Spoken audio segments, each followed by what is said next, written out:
Bismillahirrahmanirrahim. Assalamualaikum warahmatullahi wabarakatuh. Baik Bapak-Bapak Ibu-Ibu, pada kesempatan kali ini kita akan membahas mengenai sertifikat elektronik. Ada beberapa seri yang akan kita bahas. Pada kesempatan seri pertama ini kita akan membahas mengenai dasar-dasar atau apa itu sertifikat elektronik. Baik, apa itu sertifikat elektronik atau sertel? Untuk kedepannya kita sebut saja sertel ya Bapak Ibu ya. Sertel merupakan sertifikat yang bersifat elektronik yang memuat tanda tangan elektronik dan identitas yang menunjukkan status subjek hukum para pihak dalam transaksi elektronik yang dikeluarkan oleh Direktorat Jenderal Pajak atau penyelenggara sertifikasi elektronik.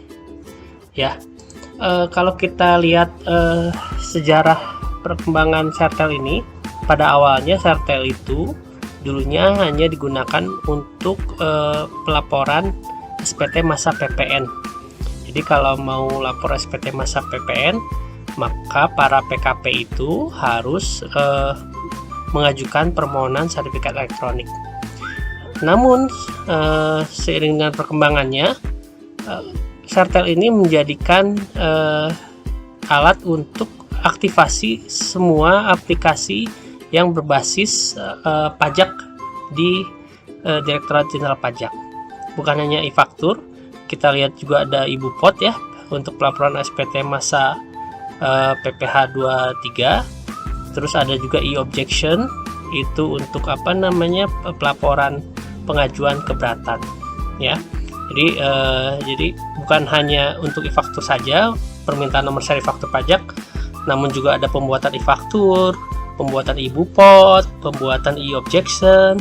Terus ada kedepannya nanti mungkin akan dibuat untuk memudahkan para wajib pajak untuk pengungkapan ketidakbenaran pengisian SPT ataupun ketidakbenaran perbuatan wajib pajak ataupun layanan perpajakan secara elektronik lainnya yang disediakan di Direktorat Jenderal Pajak.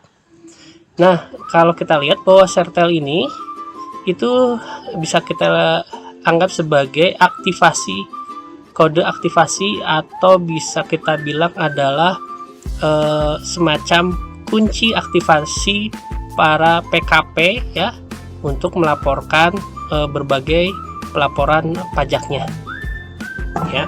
Kalau dulu kan para PKP itu waktu sebelum ada sertel ini, jadi setelah mendaftarkan PKP maka dia otomatis bisa melaporkan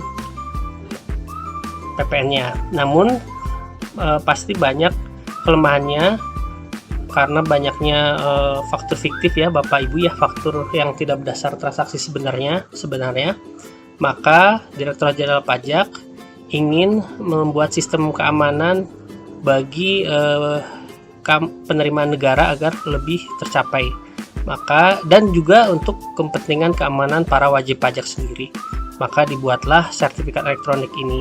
Hampir mirip dengan di bank itu ada namanya aktivasi PIN segala macam, ini sama aja ya. Nah, kemana sih para wajib pajak atau PKP ini harus mengajukan sertel? Wajib pajak dapat mengajukan permintaan sertifikat elektronik secara elektronik ya, atau tertulis ke KPP tempat wajib pajak terdaftar atau KP2KP yang wilayah kerjanya meliputi tempat tinggal atau tempat kedudukan wajib pajak ya.